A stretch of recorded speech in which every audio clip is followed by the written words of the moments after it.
കുടുംബ പ്രാരാബ്ദം കൊണ്ട് 4ാം ക്ലാസ്സിൽ വെച്ച് പഠനം ഉപേക്ഷിച്ച ഇന്ദ്രൻസിന് സിനിമയിലേക്ക് എത്തിയതിനു ശേഷം തിരിഞ്ഞു നോക്കേണ്ടിയേ വന്നിട്ടില്ല.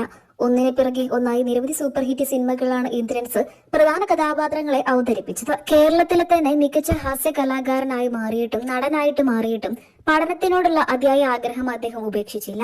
പഠിച്ച് നല്ലൊരു നിലയിലേക്ക് എത്തണം എന്ന് തന്നെയായിരുന്നു ഇന്ദ്രൻസിന്റെ ആഗ്രഹം.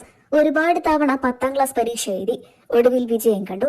ഇപ്പോൾ ഇതിന്റെ സന്തോഷ വാർത്തയാണ് സോഷ്യൽ മീഡിയയിൽ എല്ലായിടത്തും. 7ാം തര തുല്യതാ പരീക്ഷയിൽ 500-ൽ 297 മാർക്കാണ് ഇന്ദ്രൻസ് നേടിയത്. വയനാട്ടിലെ ഷൂട്ടിംഗ് ലൊക്കേഷനിൽ വെച്ചാണ് പരീക്ഷയുടെ ഫലം തെളിഞ്ഞതും. അവിടെ വെച്ചാണ് ഈ സന്തോഷ വാർത്ത ആരാധകരുമായി ഇന്ദ്രൻസ് പങ്കുവച്ചതും. തന്റെ 68ാം വയസ്സിൽ ഇന്ദ്രൻസ് 7ാം ക്ലാസ് പാസ്സായി. ഇതിന്റെ സന്തോഷ വാർത്തയാണ് ഇപ്പോൾ എല്ലായിടത്തും. നിരവധി പേരാണ് ഇന്ദ്രൻസിന് ആശംസകൾ അറിയിച്ചും എത്തിയത്. ഇനി 10ാം ക്ലാസ്സിലെ പരീക്ഷ കൂടെ ബാക്കിയുണ്ട്. പാതിവായിൽ ഉപേക്ഷിക്കപ്പെട്ട പഠനം തന്റെ 68ാം വയസ്സിൽ മുന്നോട്ട് കൊണ്ടുപോവുകയാണ് ഇന്ദ്രൻസ്. പ്രായത്തെ വെല്ലുന്ന ചുറുചുറുക്കുമായി അദ്ദേഹം എന്നും മലയാള സിനിമയിൽ സജീവമാണ്. ഇപ്പോൾ നിരവധി പേരാണ് ഇന്ദ്രൻസിന് ആശംസകൾ അറിയിച്ചും എത്തിയത്. വെച്ചടി ഉയരം ഉണ്ടാകട്ടെ എന്നാണ് ആരാധകരുടെ ആശംസകൾ.